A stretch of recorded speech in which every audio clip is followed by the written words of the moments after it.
Assalamualaikum dan salam sejahtera semua. Okey, so minggu ni kita start dengan topik keempat berkenaan dengan loops. Okey, so ini objektif untuk minggu ni. So nanti awak semua bacalah. So objektif untuk minggu ni kita belajar berkenaan dengan loop. Dia ada banyak loops.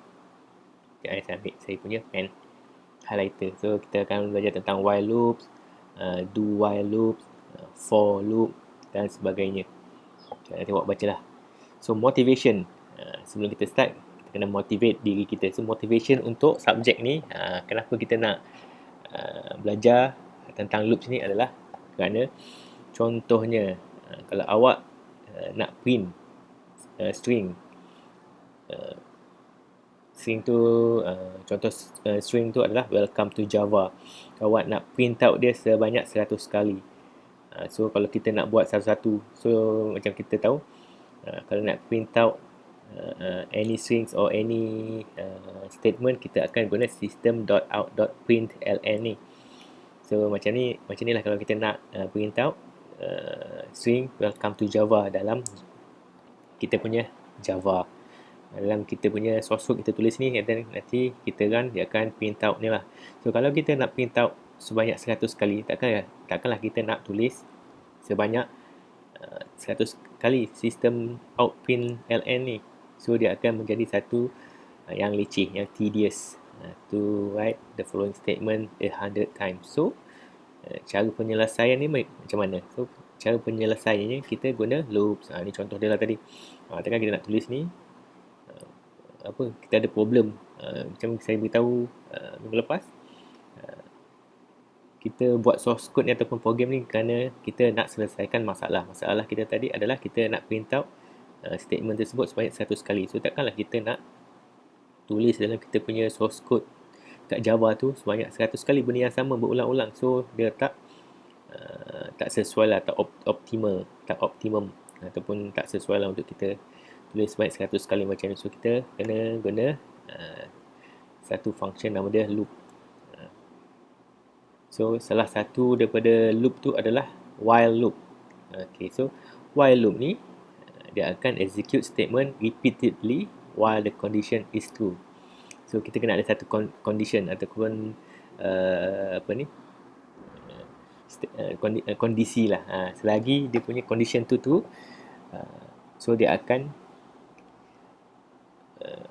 buatlah while loop tu. While loop function tu akan running. Contohnya kat sini kita define kita punya variable count as an integer, and then kita initialize dengan kosong. So awalnya integer count kita ni bernilai kosong. So while loop ni dia kena ada kena ada meet dia punya condition. So sini kita letak dia punya condition. Condition dia adalah variable count ni lesser than 100. So kita pakai while. As long as dia meet condition ni, program kita ataupun source code kita akan running dalam ni. Code ataupun program kita yang buat yang dalam loop body ni, dia akan run lah. Dia akan lakukanlah proses dia. So macam tadi kita dah set kita punya variable count sebagai kosong. So while ni akan keep counting. While ni akan check dulu condition dia. So betul dia count ni kosong dulu asalnya. Then 0 lesser than 100. So dia akan masuk ke dalam ataupun dia akan proceed ke dalam loop punya body. Tengok apa dalam tu, apa kerja ataupun apa statement yang dia perlu run ataupun proses. So kat dalam loop punya body dia kena print out system. Dia kena print out welcome ni based pada kita punya ni lah statement ni. Dan dia akan print out sekali. Dan dia akan, macam kita tahu, count plus ni adalah arahan untuk penambahan. So dia sama macam ni. Count, kita ada count tadi, start daripada kosong.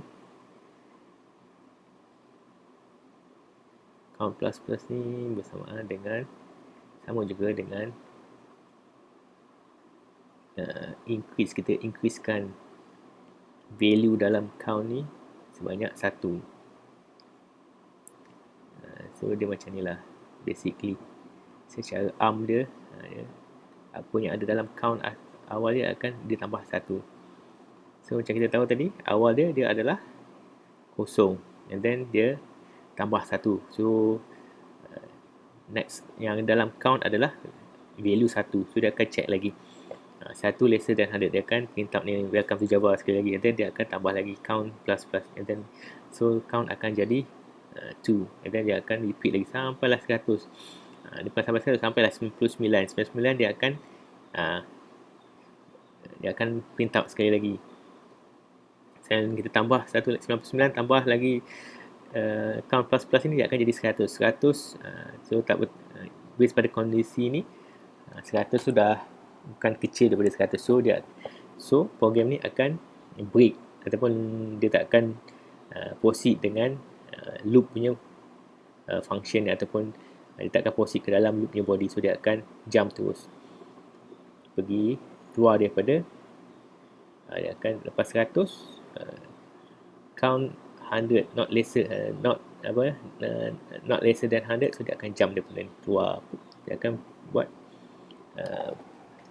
proses yang seterusnya. Macam itulah secara asas dia. Contoh macam ni dia beritahu. So ini adalah flowchart untuk while loop. So dia punya cara kita nak gunakan while loop ni adalah while, so dia mesti ada condition dia kat dalam ni, loop continuation condition kita panggil. So kalau dia meet the condition, so dia akan proceed ke dalam loop body ni. So dia akan proses lah statement-statement yang ada dalam ni. So macam ni lah bentuk dia. Dia punya source code yang kita akan tulis. Dia ada open curly bracket dan juga kena tutup dengan curly bracket untuk while loop punya function ni. Ini bawah ini adalah dia punya flowchart untuk while loop. Ini contoh tadi lah. Kita initialize count ni as integer dengan value yang awal dia adalah kosong. And then kita guna while untuk kita buat looping, dan kita letak condition dia. Selagi dia meet the condition, dia akan proceed ke dalam loop punya body. So dia akan proses statement yang ada dalam ni sampai dia dah tak meet the condition, and then dia akan jump keluar daripada while loop ni. So dia akan proceed dengan next statement dan ataupun next proses yang seterusnya lah. Ini contoh kita nak trace while loop. So macam tadi lah, pertama sekali kita initialize variable kosong ni dengan integer, dengan value ataupun nilai kosong. So kita guna while loop. In condition kita tentukan selagi count ni, ataupun kita check lah, condition ni kita check count ni adakah dia betul lesser than 2. Kalau betul, dia akan proceed untuk proses statement di dalam loop punya body. So macam case ni, count ni kosong ni lesser than 2. So dia akan print out welcome Java, then dia count plus plus ditambah jadi 1. Jadi 1 macam ni lah, count is true, then dia print out welcome to Java, and then increase count by 1. Count is now 1. So count tadi dah ada 1, so dia akan repeat balik, dia check lagi. So count tadi 1 masih lesser than 2. So condition ni is still true. So dia akan proceed ke dalam loop punya body. So dia akan print out welcome to Java sekali lagi. And then count tu dia increase, count plus plus, so dia increase by 1. So tadi dah ada 1, dia tambah lagi 1, dia jadi 2. So bila dia check condition dia false, but nilai 2 tak kecil, not lesser than 2. So dia tak akan proceed ke dalam body. So dia akan exit the loop, ataupun dia akan proceed ke next statement. Macam itulah contoh dia. Macam biasa, setiap topik saya akan sediakan contoh-contoh isu ataupun problem yang boleh kita tengok. Macam awak yang kalau ada masalah lagi dengan NetBeans, tak dapat nak install, so awak masih boleh tengok source code macam mana pembinaan source code tersebut. Awak boleh klik ni, link ni sebagai contoh.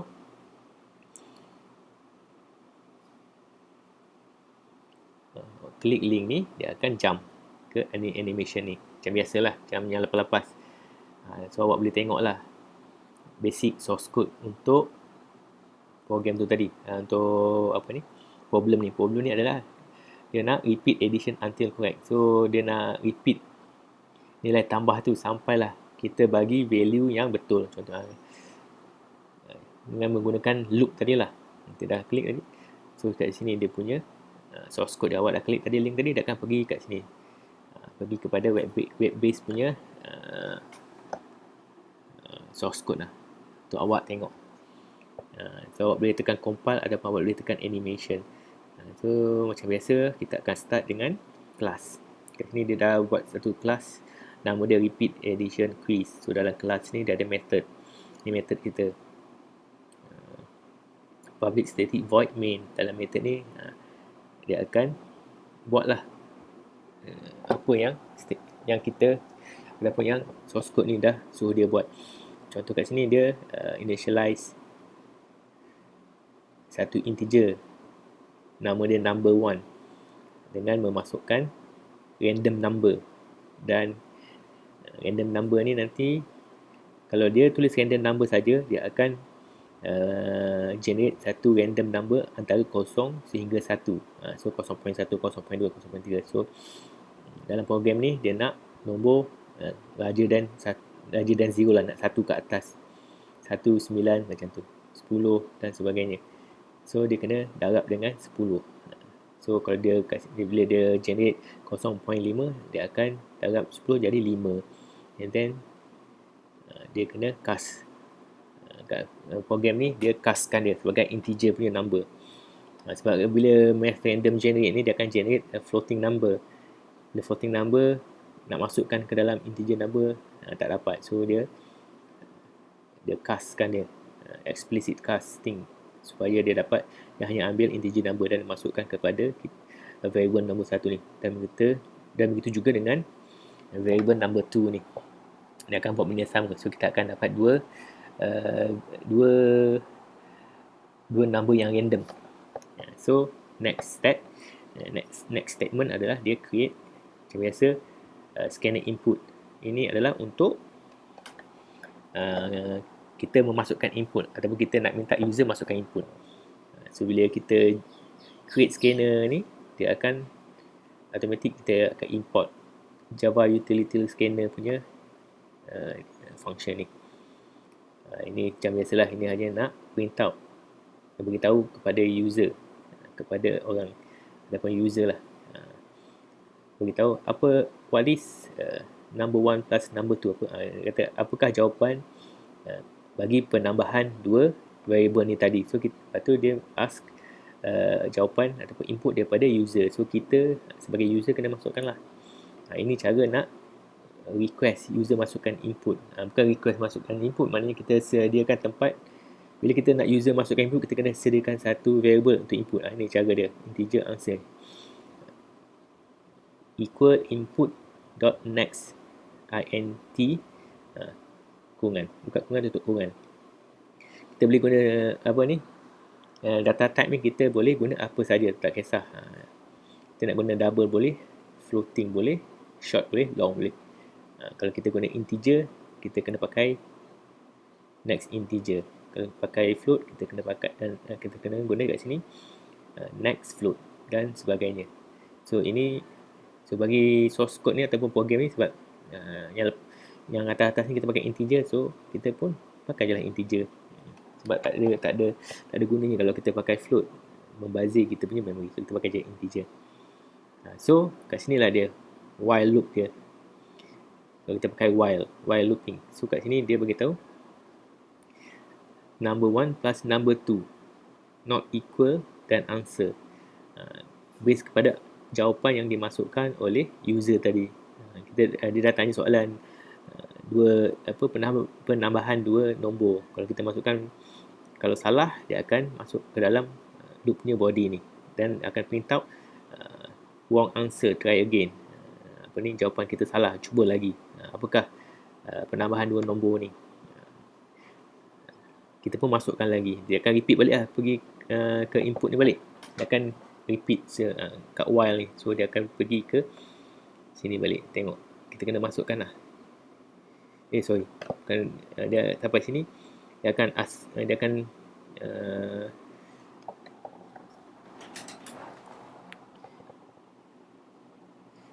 so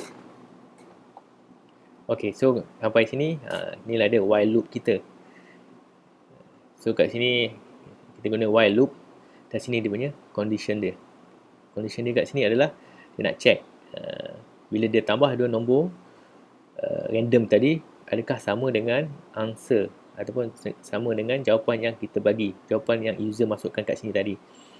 Kalau tak sama, dekat sini dia ada operator dia, not operator, maknanya penambahan dua nombor ini tidak sama dengan answer. So dia punya kondisi dia betul lah. Kalau kita masuk answer ataupun jawapan kita salah, so dia akan kondisi ni betul. So dia akan proceed ke dalam loop body ni. So dia akan print out wrong answer, try again. What is number 1 plus number 2? Dia akan beritahu pada kita lah. Jawapan kita salah, cuba lagi. Apakah penambahan dua nombor ni?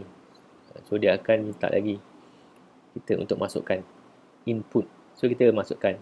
So nanti dia akan repeat lah. Dia check lagi. Betul ke tak betul? Kalau masih tak betul, dia akan print out statement yang sama ni lah. String jawapan yang dia akan print out jawapan yang sama. Wrong answer, try again. Sampailah kita masukkan jawapan yang betul. Bila kita masuk jawapan yang betul, so dia akan check. Condition ni akan check. Number 1 plus 2 is, kalau kita masukkan jawapan yang betul, is equal. Bila equal, so dia tak meet this condition. So dia akan jump daripada, ataupun dia akan exit loop while ni. So dia akan proceed ke next statement ataupun next program kita yang ada.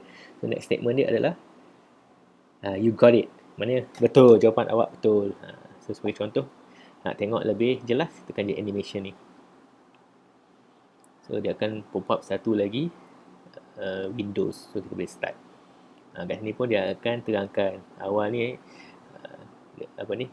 kita ada public, kita ada kelas nama dia repeat edition quiz. So kita start dengan method kita, main method. So program ni akan start execute kat sini. Kita tekan next. Kat sini dia akan generate satu number. What will be possible integer for number 1 after this statement is executed? Enter the smallest possible number. Smallest possible number is 1. And the largest possible number. Largest possible number is 10. Wow, number 1 is random integer. Kosong dengan 9. Dia beritahu lah. Bila dia random, dia execute this statement, dia akan execute math random ni akan hasilkan satu nombor random. Dan darab dengan 10. Kita jadikan integer. So paling rendah dia kata nombor yang smallest adalah 0. Then next. Sorry. Ni tadi dah 0 dengan 9 lah tadi. Kita with. Okay, so dia akan masukkan 6. Itu apa? Itu second punya random number adalah 8. Lepas dia generate, dia akan dapat 8. So dia letak situ. So kita ada dua nombor. Number 1 and number 2. Setiap nombor itu, setiap variable tu ada nilai value dia masing-masing. Ni tadi apa? Tadi kat sini scanner dia. Statement ni create an object performing console input and assign the object to the reference variable name input. Ni kita nak create scanner lah untuk kita dapatkan input. Ini statement display apa? Ini display dia akan tunjuk pada user, pada output console apa pertanyaan dia. What is 6 plus 8? So kita akan jawab. Kat sini kita akan masukkan jawapan dia. Contoh kalau kita jawab salah, jawab 10. Bila kita jawab 10, dia akan enter kita punya value ke dalam memory untuk answer punya variable. Then while loop ni akan check betul tak jawapan kita. Which line will be executed after this? After the check ni, kondisi ni pluses add penambahan dua nombor ini, adakah salah jawapan kita? Kalau salah, dia akan pergi ke next line 16. Betul. Kita jawab tadi 10. So dia akan print out lah jawapan kita salah. Wrong answer, try again. And what is 6 plus 8? So kita akan kena teruskan. Kita jawab salah lagi. Dia akan repeat lagi while loop ni. So dia akan check kondisi ni betul tak betul. Kondisi kita memang salah. Kita akan masuk lagi ke dalam loop ni body. So dia akan tanya lagi. Dan kita kena masukkan answer lagi. 8, 9, 10, 14.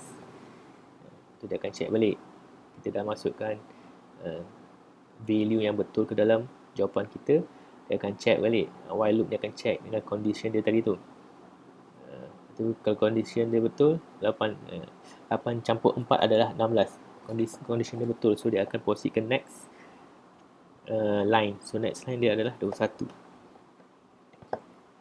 Kan? Betul. So sebab dia dua nombor ni tak sama dengan answer yang kita bagi. So dia takkan proceed ke dalam loop body ni. Loop body ni. So dia akan exit loop and then pergi ke next statement. So next statement dia adalah print out. Dia akan print out ni. You got it. Exit. Dan selesai. So awak semua boleh ni lah, tekan link tersebut, baca dia punya scanner, baca dia punya source code ni, fahamkan dulu proses dia step by step. Ni buat apa, ni statement ni buat apa, ini buat apa, ini buat apa, system out print ln ni buat apa, integer answer input ni pun buat apa, ni while loop kita ni apa proses apa tu buat apa, dan ni buat apa. Fahamkan. Dah baca source code ni, dah tengok source code ni, dah boleh faham secara kasar dia, awak boleh proceed dengan animation ni. Nak tengok betul tak pemahaman awak tu betul tak dengan apa yang dia orang sampaikan, apa yang jawapan yang betul. So, kalau betul, Alhamdulillah. Kalau tak betul, awak cuba fahamkan lagi. Banyak lagi contoh-contoh soalan yang akan saya share dalam ni. Awak just tekan je sini link-link yang ada untuk problem, next problem. Ni pun sama. Untuk problem dia adalah untuk guessing a number. Nak teka nombor. Kat sini dia write a program that randomly generates an integer between 0 and 100. Dia akan generate satu program yang generate integer number antara 0 dan 100. So dia akan prompt the user to enter the number continuously until the number matches the randomly generated number. So dalam masa yang sama dia akan request user untuk masukkan input dan match nombor random yang dia yang program hasilkan tu sama tak dengan kita. For each user input, the program tells the user whether the input is too low or too high. So setiap kali kita masukkan input tu, dia program akan check lah sama ada jawapan kita tu rendah daripada jawapan daripada number yang dia generate ataupun tinggi. Kalau tinggi, kita bagi jawapan yang paling rendah sebab dia akan repeat lah sampai kita dapat jawapan yang betul. So the user can choose the next input intelligently. Here is a sample run. Ni awak boleh klik kat sini. Dan juga di sini. Ada dua contoh program untuk problem ni, problem guessing number ni. So awak boleh sama macam tadi, awak klik link ni, dia akan jump kepada source code. Jadi awak baca source code tu, awak fahamkan, awak cuba fahamkan setiap step by step, line by line untuk source code tu, and then awak tekan animation untuk buktikan pemahaman awak tu betul. Okay. Next problem, awak boleh check lagi. Problem yang seterusnya adalah an advanced math learning tool. The math subtraction learning tool program generate just one question for each run. You can use a loop to generate questions repeatedly. This example gives a program that generates 5 questions and reports the number of the correct answers after a student answers all 5 questions. Kat sini dia, program ni adalah program matematik yang dia boleh generate 5 question dan report the number of the correct answer after the student answer all of the question. So kat sini subtraction quiz loop. Ni adalah quiz untuk subtraction, penolakan.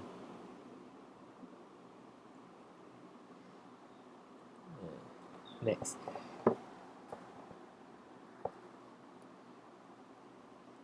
Ini kata apa? Ending a loop with a sentinel value. Often the number of times a loop is executed is not predetermined. You may use an input value to signify the end of loop, such as the value is known as a sentinel value. write a program that reads and calculates the sum of an unspecified number of integer. The input 0 signify the end of the input. Dia kata ni, often the number of times a loop is executed is not predetermined. So kebanyakan ni berapa banyak loop tu dia tak ada predetermined, tidak ditentukan awal. Looping tu untuk while loop ni lah. So kita sebagai user kita akan gunakan input value tu sebagai satu condition yang dia akan end loop tersebut, akan tamatkan loop tersebut. So such as value is known as sentinel value. Value yang kita ataupun user masukkan dengan sifat untuk ataupun yang akan digunakan sebagai untuk endkan loop tersebut, kita panggil dia sentinel value. Dia kata write a program that reads and calculates the sum of the unspecified number of integer. The input 0 signifies the end of the input. Ini dia beritahu input 0 tu sebagai nak end kan value semua. Kita tengok contoh dia. Ini class sentinel value, main method, main scanner. Dia nak create input with an initial data. So kat sini sistem ni print out statement, enter an integer. The input ends if it is 0. So loop tu akan end, tamat kalau kita masukkan nilai kosong. Dia minta kita masukkan satu integer, satu nilai nombor, satu value, tapi kalau kita masukkan kosong dia akan endkan loop tersebut. Ini untuk kita masukkan input tadilah. So kat sini dia tulis komen untuk program di bawah ni adalah untuk keep reading data until the input is 0. Check. So mula-mula sum equal 0. So ini kita punya while loop. Dia akan check adakah data kita tak sama dengan kosong. Kalau betul tak sama dengan kosong, dia akan proceed ke dalam loop punya body. Sum plus equal data. So dia akan tambah data lah, nilai tu. So dia akan print out lagi the next data, enter the integer. So dia akan minta kita masukkan integer. Yang kalau kita masukkan kosong, dia akan end loop. Kalau tak masukkan kosong, dia akan proceed. So kita pun masukkan balik, masukkan satu lagi integer. Akan proses lah. Selagi dia tak masukkan nilai kosong, dia akan keep proses dalam loop ni. Sebab tu dia panggil looping. Continuous looping. Dia akan buat repeat dia sampai kita masukkan nilai kosong. Dia akan exit the loop. Dan dia akan print out, dia akan print out the sum is apa nilai tambah yang kita buat tadi. Sepanjang proses itu apa jumlah nilai tambah dia. So kita kena boleh check kat sini animation. Macam biasa start animation, program start here macam biasa. Ni untuk create input. Ni tulis enter an integer. The input n if it is kosong. Input akan kosong. Kalau kita masukkan kosong, dia akan endkan loop tersebut. Lepas tu kita masukkan satu dululah. Okey, kita akan masuk nilai 1 ke dalam memory. So dia akan kat sini akan ni lah. So dia akan initialize sum tu dengan nilai kosong. So kat awal ni data yang kita masukkan tadi, dia akan check adakah data tu tak sama dengan kosong. Condition dia adalah adakah data yang kita masukkan tu tak sama dengan kosong. Kalau tak sama dengan kosong, dia akan proceed. Which line will be executed after this line? So sebab kita masukkan nilai 1, dia akan proceed ke line 17. Betul. Itu pun dia akan proceed dengan proses yang ada dalam loop punya body tadi lah. Kat sini 1 akan ditambah ke dalam sum tadi sum tadi kosong tambah dengan 1, dia jadi 1. Itu dia program ni akan asking the user untuk masukkan lagi nilai. Kita masukkan nilai 2. Ataupun kita masukkan nilai 23 lah. Salah sikit. Data terbaru yang kita masukkan adalah 23. So dia akan repeat. While loop ni akan repeat, akan check data tersebut. Adakah data tersebut sama dengan kosong? Masih tak sama. So dia akan proceed ke dalam loop ni body. So dia akan proceed ke line 17. Betul. So tadi nilai 1 campur 23. Sum tadi asal awalnya dah ada nilai 1. So tambah dengan data yang baru kita masuk 23 tadi, so dia akan jadi 24. So kat sini dia bagi tahu new sum value adalah 24. Sum value yang terbaru adalah 24. Next. Tanya lagi nak masukkan apa lagi? Nilai apa kita nak masuk kalau kita masukkan kosong? Dia kata kalau kita masukkan kosong, dia akan end loop tersebut. Okay, kita masukkan kosong, tengok jadi. Lepas tu dia akan pergi ke while. Kat atas ni balik lah, jump ke line number 16 ni untuk check condition dia. Adakah data yang kita masukkan tu tak sama dengan kosong? Kalau tak sama dengan kosong, dia akan proceed. Sama dengan kosong, dia akan jump keluar daripada loop punya body. So kat sini kita masukkan nilai sama dengan kosong. So dia akan jump keluar. So dia akan jump daripada body keluar daripada while loop punya body ni, dia akan pergi ke statement nombor 25 ni. Tu dan dia akan print out statement tersebut, display statement tersebut. The sum is berapa jumlah yang dah ditambah tadi, 24 tadi lah sekali. Dan end habis settle. Macam tu lah. Nanti awak boleh check contoh-contoh yang lain. Cuba fahamkan dulu dia punya source code and then tengok dia punya animation, betul tak? Untuk memastikan kefahaman awak tu betul. Okay, caution, hati-hati, awas.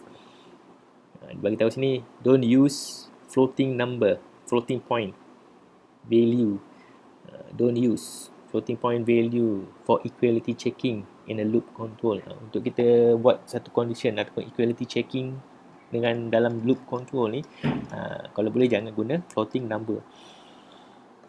Kerana floating number ni atau value yang dihasilkan are approximation for some values. Macam contohnya masuk nilai 0.0001. Bagi kita ingat dah kosong, tapi kalau kita masukkan floating number, dia mungkin ada lagi value. Macam kita kalau kita math kan 0.000001, kita boleh consider dia sebagai kosong lah. Tapi dalam programming macam ni, dalam Java, dia still memberi value. So dia akan jadi value, masih ada value dia 0.0001. So instead kita nak nak kosong, sebenarnya dia masih ada value kalau kita guna floating number. Jadi kalau penggunaan floating point ni boleh menyebabkan dia imprecise counter values and inaccurate result. Consider the following code for computing. Ini contoh dia lah. Dia bagi tahu double item equal initialize double punya variable sama dengan 1. Dan juga sum initialize dengan value kosong. So dia check item satu ni tak sama dengan kosong. So kat sini dia bagi tahu no guarantee item will be 0.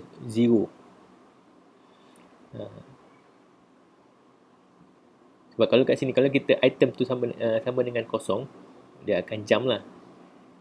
So sekarang ni item tu 1, ada value 1 tak sama dengan kosong, contoh dia. Kalau dia ambil kalau dia tak sama dengan kosong kan, so condition ni betul, so dia akan proceed ke dalam loop. Sum yang kosong asal ni akan ditambah dengan nilai 1, so akan jadi sum kan 1.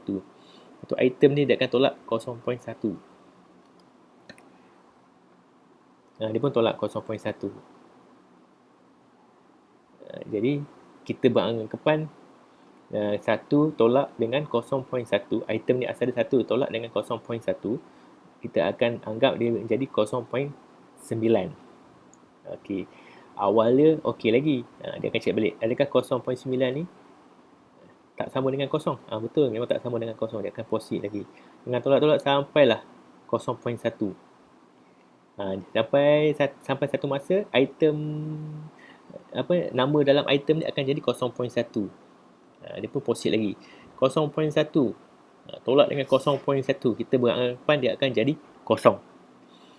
So while ni kita beranggapan kosong sama dengan kosong, dia akan jump lah daripada while loop ni, dia akan print out print ni tadi. So sebab dia bagi tahu tadi caution ni kat atas ni, dia akan guna floating point sebab walaupun kita masukkan nilai 1, sebenarnya dia ada nilai perpuluhan dia. So bila kita beranggapan dia 0.1 tolak 0.1, sebenarnya dia akan tinggalkan, sebenarnya dia bukan 0.1, dia 0.1, mungkin 0.1999999 ataupun 0.1, ada value lah lepas 1 tu 0.10001. So dalam kes ni dia akan ada, sebenarnya dia akan ada nilai 0.1999999. Lepas kita tolak 0.1, dia akan jadi 0.0999999. So dia akan loop sampai infinite lah, sebab dia tak semestinya boleh dapat nilai kosong bila kita pakai floating number. Itu maksud dia tadi. Kena hati-hati dengan floating point value ni. Tadi while loop. Sekarang ni kita ada loop yang kedua, for loops. For loop ni macam ni. For loop ni lebih kurang macam while loop. Sini for body, dia ada dia punya condition dia, atau dia panggil sini initial action. Dia ada 3 kondisi. Kalau while tadi ada satu je, kita boleh letak satu je condition. Kat sini kita ada 3 condition yang perlu dia patuhi. Ada initial action, loop continuation condition. Condition dia betul action selepas tu. Action after each iteration, selepas loop, selepas iterate, selepas dia iteration tu. Dia akan masuk ke dalam loop body dan akan proceed dengan statement yang ada dalam loop body tersebut. Contoh dia sebelah ni, kita initialize dulu I integer. So initially kita initialize integer I ni dengan kosong macam ni. Ni kita pakai for. Dia ada initial action dia. Kita dah initialize I integer ni, lepas tu kita masukkan nilai kosong. Kalau I equal 0, so kat sini kita initialize kan. Bila kita initialize tanpa kita letak value macam ni, automatic komputer akan letak value kosong. So kat sini kita tentukan dia punya condition dekat sini dalam ni. So awalnya I sama dengan kosong, and then dia punya condition I kecil daripada 100 dan action selepas dia punya iteration I++, maknanya start dengan kosong initial, lalu check kondisi dia I ni adakah kecil daripada 100. Lepas dia check kondisi, and then dia akan tambah value I tu 1, increase. So kat sini kita awal tadi kita initialize I as a 0 dengan value 0. So dia check betul, lepas tu I ni kena tambah, I ni juga kena kecil dengan 100. Betul, kondisi dia betul. Lepas tu I nanti action after iteration dia akan tambah 1. So dengan kondisi ni, statement ni, dia akan proceed lah. Dia akan print out welcome to Java. Habis iteration ni, dia akan tambah 1. Maknanya I tadi daripada kosong jadi 1. 1 tu kecil daripada 100. Betul, dia akan buat lagi, tambah balik jadi 2.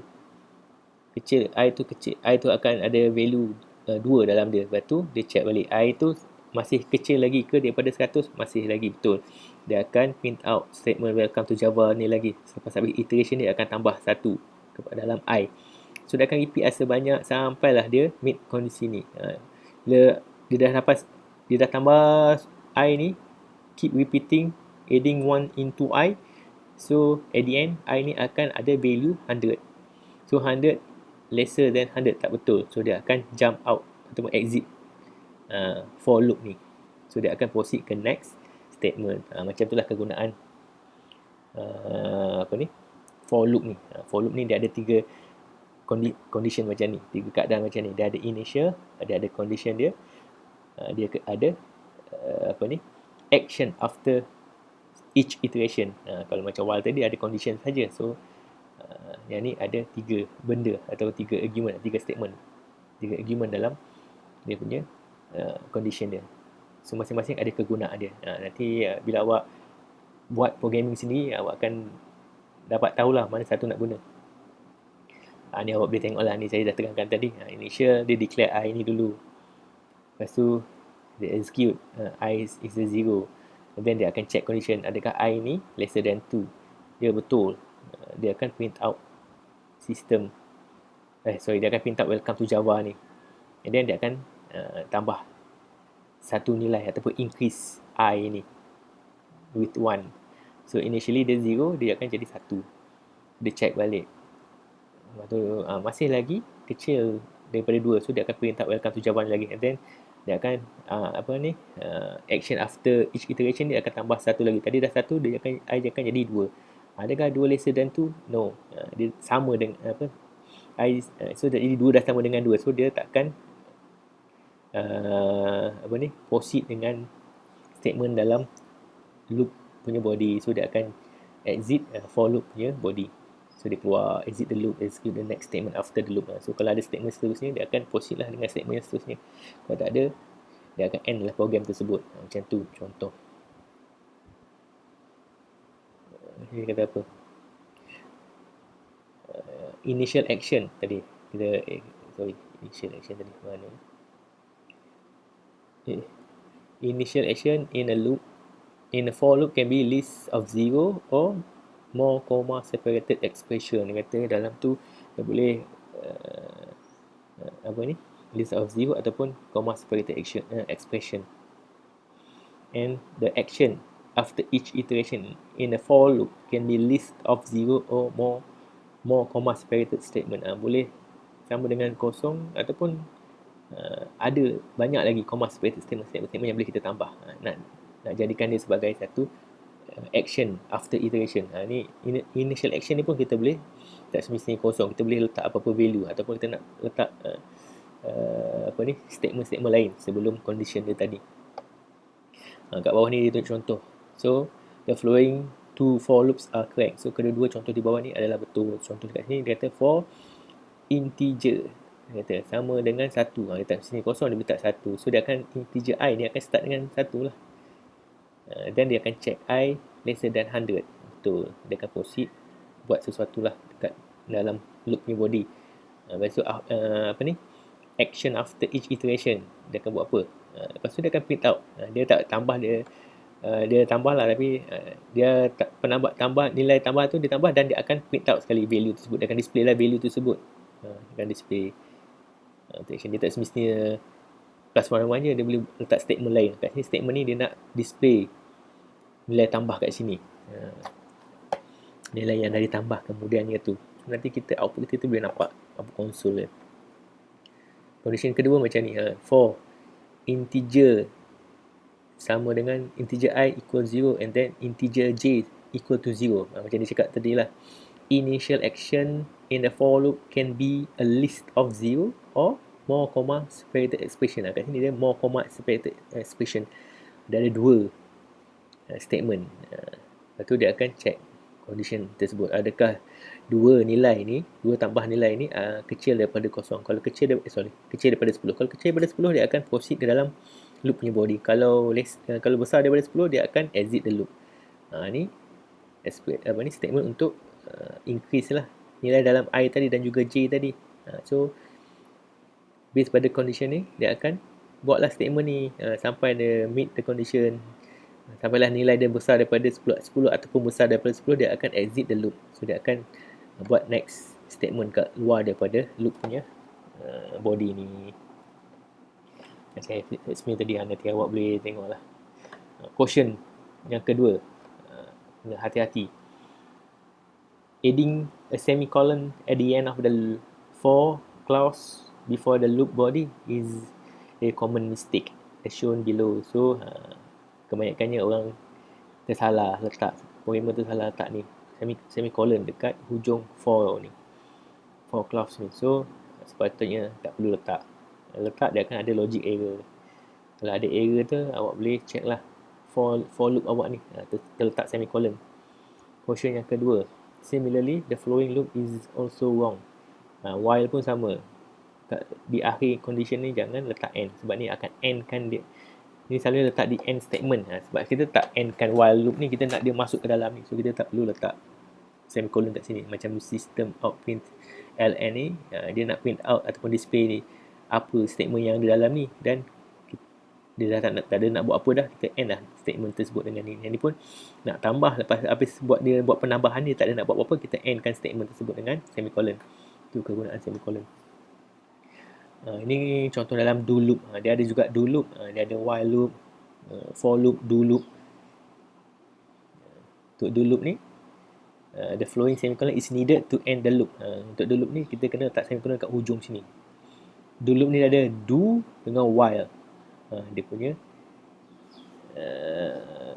ciri-ciri dia, loop dia. Nanti kat hujung ni kita kena letak semicolon. Tengok dah biasa, tengok ingat lah. So kat sini dia beritahu which loop to use. So kita ada 3 form of loop statement, while, do while dan juga for. Tadi ada contoh kita for, while. So do while pun lebih kurang sama je do while ni. Do ni kita initialize dulu, and then kita akan buat dulu. Dia kata proceed dulu apa yang kita nak dia buat. Kat sini kita nak buat dulu. Do tu mana kita buat lah, dia buat dulu.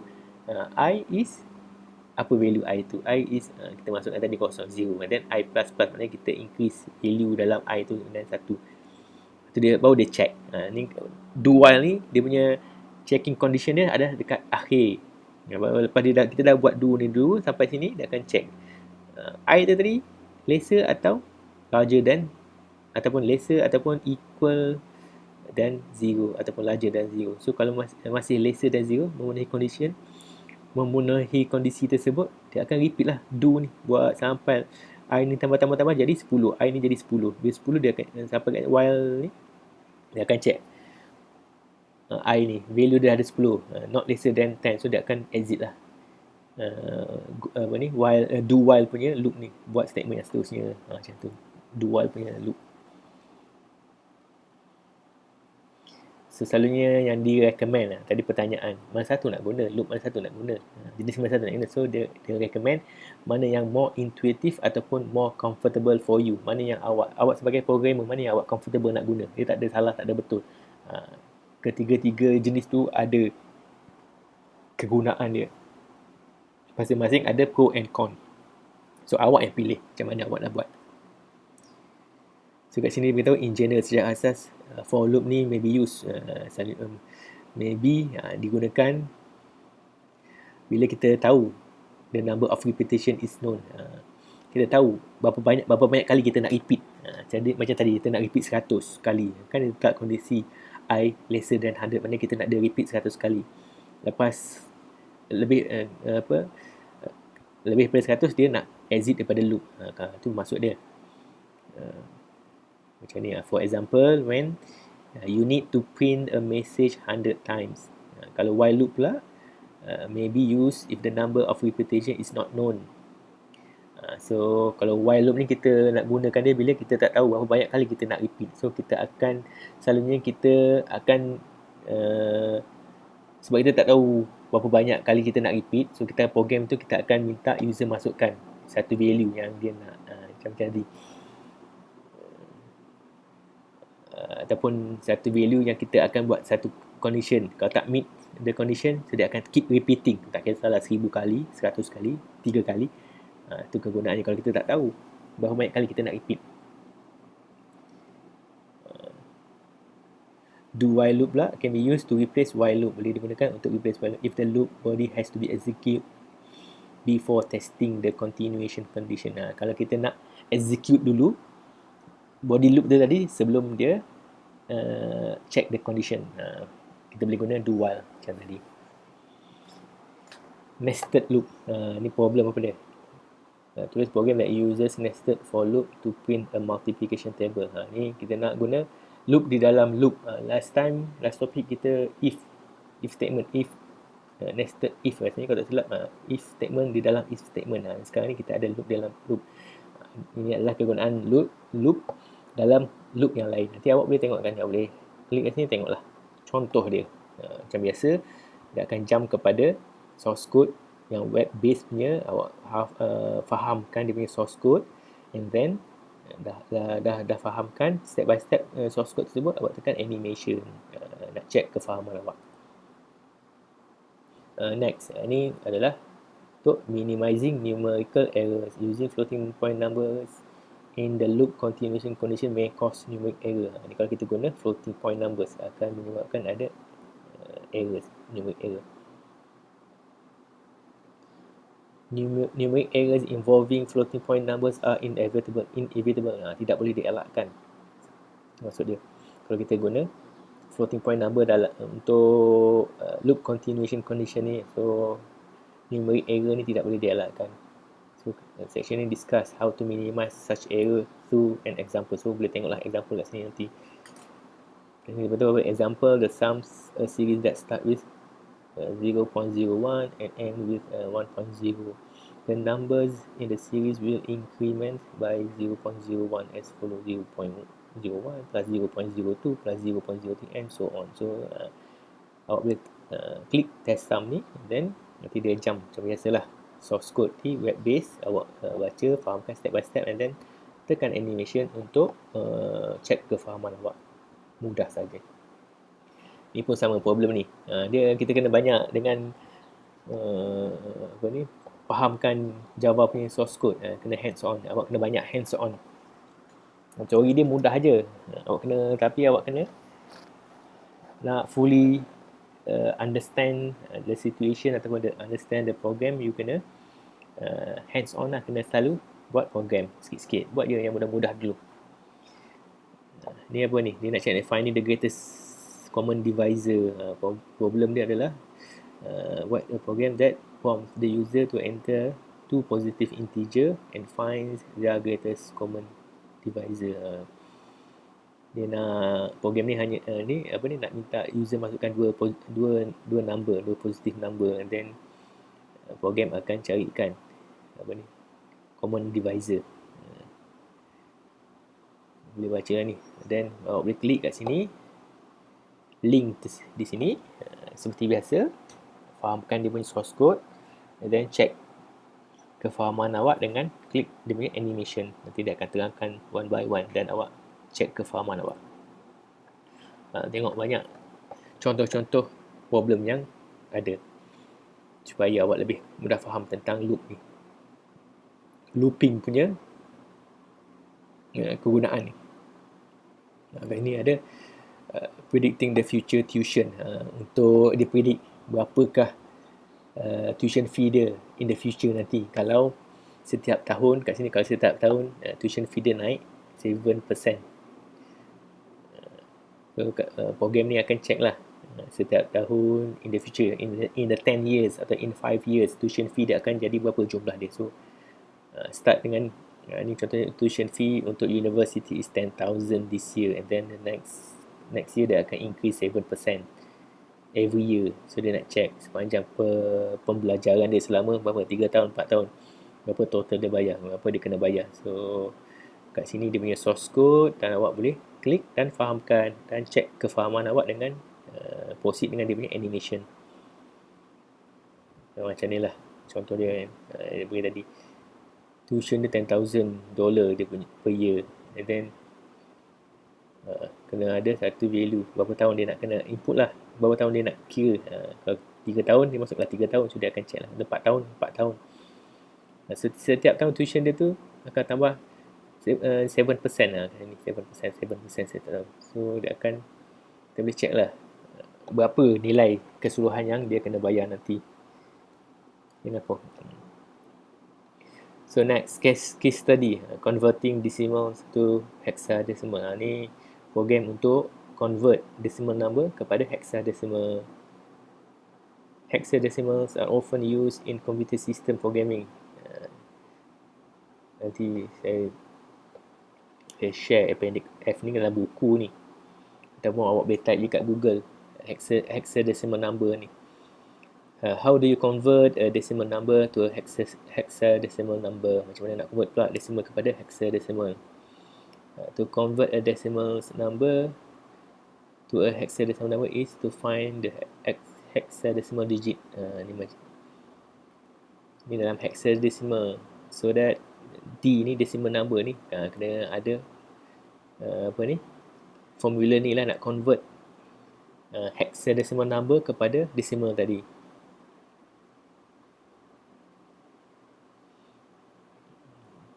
Dan awak boleh klik kat sini untuk tengok contoh dia. Macam mana contoh source code untuk kira ataupun untuk convert decimals to hexadecimal number. Ni pula apa ni? Monte Carlo simulation. Ni untuk Monte Carlo simulation punya problem. Contoh problem. Monte Carlo simulation refers to a technique that uses random numbers. Dia adalah satu teknik yang menggunakan random number and probability to solve problems, dan menggunakan kebarangkalian untuk menyelesaikan masalah. Itu maksud ataupun refer kepada Monte Carlo simulation. Apa benda Monte Carlo simulation ni? Monte Carlo simulation ni adalah satu teknik yang menggunakan nombor random dan juga probability kebarangkalian untuk selesaikan masalah. So method ni, dia kata method Monte Carlo simulation ni digunakan banyak dalam wide range of application, banyak dalam aplikasi computational mathematics, physics, chemistry dan finance. So section ni bagi tahu awak example the use of Monte Carlo simulation for estimating pi. So ni dia punya formula, circle area divide by square area. So nak cari apa ni? Ini kan be approximated as 4 times number of hits per number of trial. So awak boleh check lah kat sini Monte Carlo simulation ni. Macam biasa awak boleh check source code dia, fahamkan step by step, tengok step by step apa source code dia, apa yang setiap line tu memberikan maksud apa untuk kod tersebut. Nak display output ke, request input daripada user ke, proses ke, kena fahamkan lah dalam source code tersebut. And then awak tekan animation tu, tengok nak check kefahaman awak betul ke tak betul. Dan next adalah using break and continue. Dia ada satu lagi term ataupun statement ataupun term lah, term break dengan juga continue dalam looping ni. Break and continue keywords provide additional controls in a loop, memberi kawalan tambahan dalam looping kita ni tadi, kalau kita nak buat loop. Contoh boleh tengok di sinilah contoh untuk break dan juga continue, kegunaan dia. Buat klik je, nanti awak tengok apa kegunaan break dekat ujung. Dia ada break untuk dia, macam mana dia nak break daripada loop punya body ataupun nak continue. Contoh macam ni, ni ada satu public class, kita ada kelas nama dia test break tadilah. Nanti awak klik test break ni, dia akan pergi kepada source code ni, dia akan keluar macam ni lebih kurang main method kita. So first dia akan initialize sum dengan value kosong, and then dia akan initialize number dengan value kosong, dan dia akan menggunakan while loop. Dia check number yang kita masukkan tu adakah lesser than 20. Kalau meet the condition, dia akan proceed dengan statement dalam while loop punya body. So dia akan buatlah ni, then dia akan break. Dia jumpa break ni, dia akan proceed lah, dia akan proceed. Lepas tu dekat sini, dekat dalam while ni dia ada if statement, nak check condition lagi. Kalau sum ni larger than ataupun equal than 100, dia akan proceed kepada break ni. Kalau tak, dia akan repeat lah while ni, ataupun dia tak akan proceed kepada break punya statement, statement dalam ni. Kalau dia proceed sampai break ni, dia akan keluar lah daripada while loop ni. Terus dia akan print out ataupun display the number is apa value dia, dan juga the sum is apa value dia. Nanti awak boleh check dalam source code tersebut. Selagi nombor tu tak sama dengan nombor tambahan dalam tak sama dengan 100 ataupun tak besar daripada 100, so dia akan keep looping dalam ni. Meet requirement, put dia pergi, dia break, dia keluar. Macam tu cara dia. Continue pula sama je. Jadi kita ada class kita ada main method kita, initialize sum dengan value kosong, and then initialize number dengan value kosong. So kita pakai while loop, check number tu lesser than 20, ya betul lesser, dan dia akan buat penambahan number. Tadi kosong dia jadi 1, betul dia. Dari 1 dia check pula kat sini if statement ni, number adakah sama dengan kosong atau number ni sama dengan 11. Salah satu ni kalau tak meet any tu, so dia akan keep repeating the while loop lah. Dia akan keep repeating lah, continue dekat sini. Dia check number tu, number ni masih tak sama. Dia akan buat ni sum, tambah ni sum, continue. Kalau sama, dia akan tambah juga. Then kalau habis number ni dia check larger than 20, dia akan keluar daripada loop ni, pergi ke sini. Dia akan display the sum is apa value dia. Okay, itu kegunaan continue. Nanti awak boleh check dalam source code tu dan juga animation program tu nanti. Itu lebih kefahaman. Ini adalah guessing number problem revisited. So sebelum ni kita ada guessing number problem. So kat sini kita revisit balik program tu. Awak boleh tengok sebelum ni tak guna break, sekarang ni dia akan ada satu penambahan break statement ni dalam program dia. So awak boleh check dengan penambahan break ni apa perbezaan dua program tersebut. Dan awak check lah. Ini contoh problem yang seterusnya, checking palindrome. Klik kat sini nak check palindrome ni. A string is a palindrome if it reads the same forward and backward. Kata string tu adalah palindrome kalau dia baca forward dengan backward tu sama. Contoh dia mom, dad, noon sebagai contoh. Ni adalah contoh-contoh string palindrome. Baca forward pun sama mom, baca backward pun sama jadi mom. Baca forward pun dad, backward pun dad, noon pun sama. Itu maksud dia palindrome tu.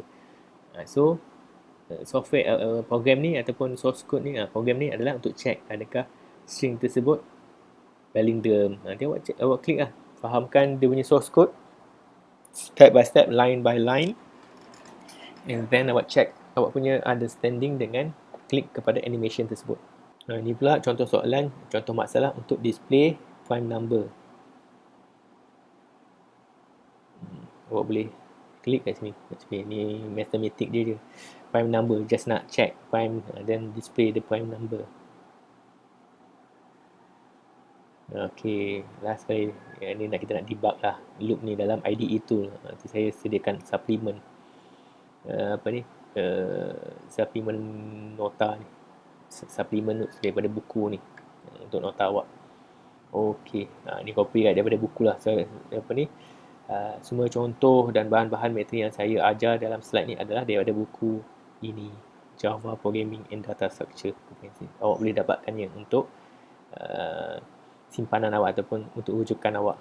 Bagus ni simpan buku, boleh guna sehingga ke akhir hayat selagi awak simpan buku tersebut. Okey, kita tamat untuk kita dah sampai ke penghujung rancangan untuk topik 4 loops ni. Sebarang soalan boleh tanya ataupun boleh tanya kemudian di Telegram. Sekian.